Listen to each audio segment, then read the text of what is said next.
Pour ma part, c'est mon parcours. C'est un peu ce qui m'a permis de faire mes propres choix dans la vie de tous les jours, principalement mon choix d'études. Il faut savoir qu'à la base, j'étais totalement déscolarisé en fait. Et j'ai fait le choix de me reprendre. Et finalement, ça a porté ses fruits, vu que là, évidemment, donc, je suis diplômé en éducateur spécialisé en accompagnement psycho-éducatif, mais que je continue dans mon master en fait. Donc voilà, c'est vraiment ce qui me permet de… C'est mon parcours qui m'a permis, mon histoire, qui a fait en sorte que maintenant, je suis plus motivé qu'autre chose pour atteindre mes objectifs. Maintenant, parce qu'avant je travaillais avec des enfants placés, là je travaille donc en école secondaire.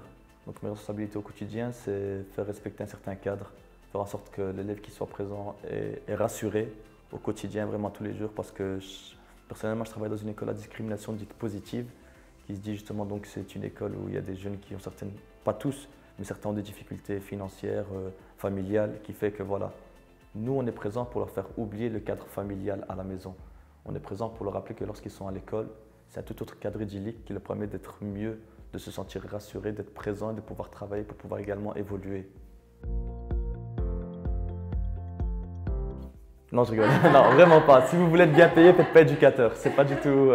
Mon principale satisfaction, en fait, c'est lorsque je réussis dans une de mes tâches dites éducatives, en fait. C'est lorsque voilà, j'accompagne un jeune, que je mets quelque chose en place et que le jeune revient vers moi et juste qu'il me remercie ou qu'il me dit, j'ai déjà eu le coup souvent, hein, monsieur, j'ai compris. Et que lorsqu'il me regarde et qu'il me dit j'ai compris, ben franchement, c'est un double salaire pour moi. Je suis heureux d'avoir pu accompagner ne serait-ce qu'un jeune en fait.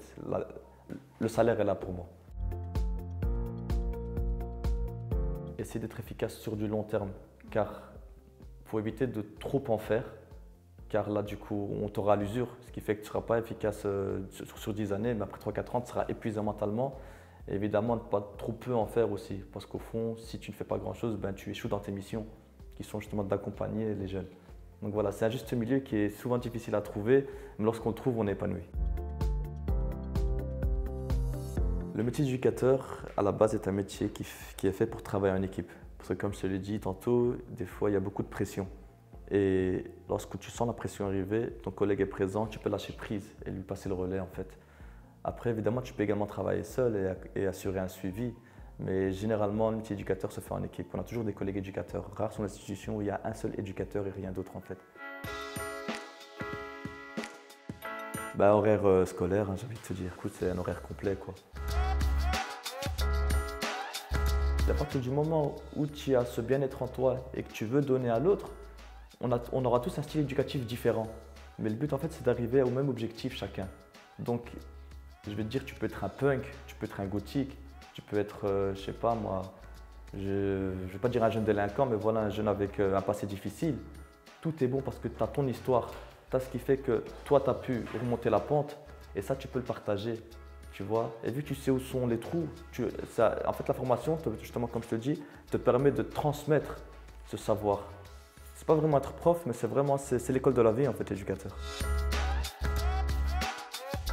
Tu peux devenir chef éducateur, tu vois, personnellement, la formation que je fais maintenant, donc le master en sciences d'éducation, c'est évidemment pour avoir un poste plus haut, pour pouvoir gérer plus de choses, avoir plus de responsabilités. Et ouais, il y a vraiment beaucoup de… En fait, ce que je t'ai dit, ce qui est bien dans le social, en fait, c'est que tu ne restes pas derrière un bureau 8 heures à faire la même chose. Non, tu bouges, tu apprends et tu évolues constamment. Après, ça dépend de l'institution où tu travailles également.